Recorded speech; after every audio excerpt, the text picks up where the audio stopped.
అయనేషు చ సర్వేషు యథా భాగమవస్థితాః భీష్మమేవాభిరక్షन्तు భవంతః సర్వ ఏవ హి. భగవద్గీతలోని ఈ శ్లోకము ప్రథమ అధ్యాయంలోని 11వ శ్లోకము. ఈ శ్లోకము కురుక్షేత్ర యుద్ధ భూమిలో దుర్యోధనుని మానసిక స్థితిని, అతని భయాన్ని ప్రతిబింబిస్తుంది. ఈ శ్లోకం యొక్క అంతరార్థాన్ని ఇలా అర్థం చేసుకోవచ్చు.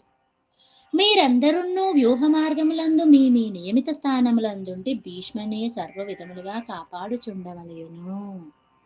పాండవ సేనా వ్యూహాన్ని చూసి భయపడిన దుర్యోధనుడు తన సైన్యంలోని సేనాధిపతులందరినీ ఉద్దేశించి ఈ మాటలు పలుకుతాడు.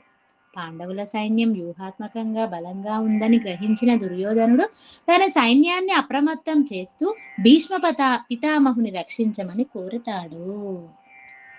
భీష్ముడు మహాపరాక్రమశాలి, తనను తాను రక్షించుకోగలడు. అట్టిచో భీష్మనే సర్వ విధములుగా కాపాడుచుండుడని దుర్యోధనుడు ఏలవచింపవలయను. ఇందులకు కారణము కలదు. ద్రుపదుని పుత్రుడగు శిఖండి మొట్టమొదట స్త్రీ రూపము కలిగి ఉండినందువలన అతనితో యుద్ధము చేయనని భీష్ముడు ప్రతిజ్ఞ చేసెను. కావున పాండవ పక్షమునన్న శిఖండి ఎదురుగా వచ్చినచో భీష్ముడు అతనితో తలపడకుండును.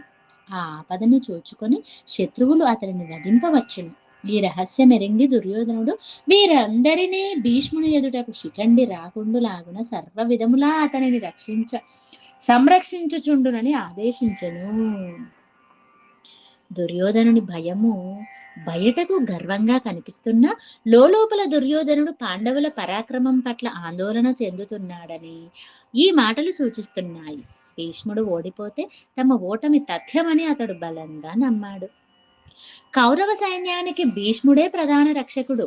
భీష్ముడు ఉన్నంత వరకు తమకు విజయావకాశాలు ఉన్నాయని దుర్యోధనుడు భావిస్తాడు. అందుకే తన సైన్యాన్ని యథాభాగం అవస్థితాః అంటే తమకు కేటాయించిన స్థానాల్లోనే ఉండి అని కఠినంగా ఆదేశించాడు. నిజానికి యుద్ధంలో ధర్మం పక్షాన ఉండాలి. కానీ దుర్యోధనుడు తన స్వార్థం కోసం, అధికారం కోసం భీష్ముని వంటి గొప్ప వ్యక్తిని కూడా కేవలము ఒక రక్షణ కవచంలా వాడుకోవాలని చూశాడు. ఈ శ్లోకము మనకు ఒక్క గొప్ప పాఠాన్ని నేర్పుతుంది. దుర్యోధనుడు భౌతికమైన రక్షణ కోసము భీష్మునిపై ఆధారపడ్డాడు. కానీ భగవంతుడైన శ్రీకృష్ణుడు పాండవుల పక్షాన ఉన్నాడని అతడు గుర్తించలేకపోయాడు. ఎక్కడ అధర్మం ఉంటుందో అక్కడ ఎంతటి బలమైన రక్షణ ఉన్నా అది పతనం కాక తప్పదు. మనం కూడా జీవితంలో కష్టాలు వచ్చినప్పుడు బాహ్యమైన వ్యక్తులపై లేదా వస్తువులపై ఆధారపడటం కంటే ధర్మ మార్గాన్ని అనుసరిస్తూ భగవంతుని శరణు కోరటం మిన్న భగవంతుని రక్షణ ఉన్న చోట భయానికి తావుండదు.